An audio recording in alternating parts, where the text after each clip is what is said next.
Reflexão do dia, Mateus 27. Este é o capítulo dedicado pelo evangelista àqueles momentos de Jesus ao se aproximar da cruz.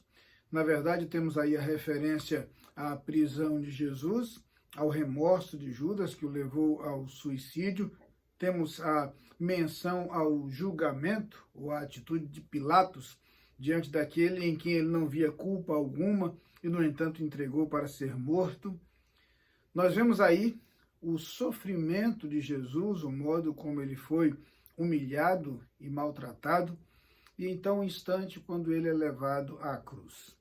De certa forma, encontramos nesses fatos a descrição do episódio do Calvário. Mas é interessante entender, e nesses dias temos relembrado isso por ocasião da Páscoa, que aquele momento e aquele ato não foi apenas algo circunstancial ao longo da história, mas foi o cumprimento de um longo e antigo projeto. A ida de Jesus à cruz, na verdade, é simplesmente o cumprimento de todo o plano, de todo o projeto salvífico de Deus, anunciado por séculos e séculos.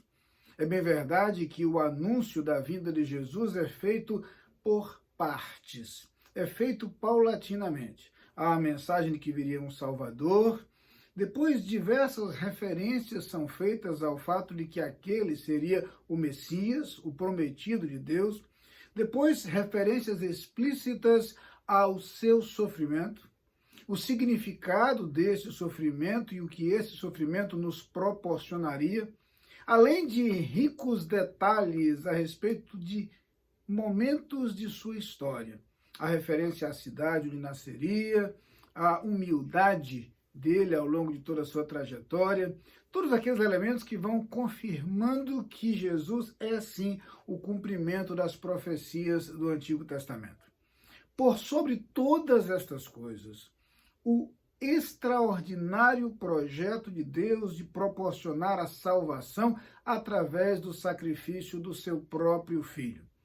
Aquele que era perfeito, sem pecado e, portanto, se qualificava a morrer de forma substitutiva pelos pecados de toda a humanidade. Aquele que tinha o poder sobre a morte e poderia, então, após a crucificação, ressuscitar e proporcionar, assim, vida eterna. Aquele que, por decisão própria, aceitou assumir esta posição e receber sobre si o peso, a culpa e a condenação pelos nossos pecados. Aliás, é o próprio Jesus quem diretamente declara: ninguém tira minha vida de mim, eu de mim mesmo a dou. Tudo isto lembra o amor de Deus demonstrado na cruz. As palavras de Paulo são fáceis de se entender. Deus prova o seu amor para conosco em que Cristo morreu por nós, sendo nós ainda pecadores. De um lado, o sacrifício de Cristo em sua morte de cruz, num sofrimento terrível. Do outro lado, a boa notícia, a boa nova de que em Jesus Cristo podemos ser salvos. Por isso, a própria palavra evangelho, euangelion, significa literalmente boa nova. A boa notícia de que Jesus morreu, mas morreu para que fôssemos salvos. De que Jesus morreu, mas ressuscitou e venceu a morte. Por isso, relembrar o que Cristo fez por nós significa celebrar a nossa salvação. Significa anunciar que em Jesus todo aquele que crê pode ser salvo. E quem crê no Filho de Deus tem a vida eterna. Deus seja louvado por seu amor demonstrado de forma clara e maravilhosa.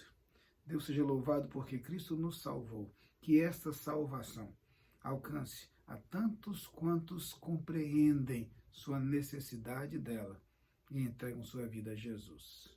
Amém.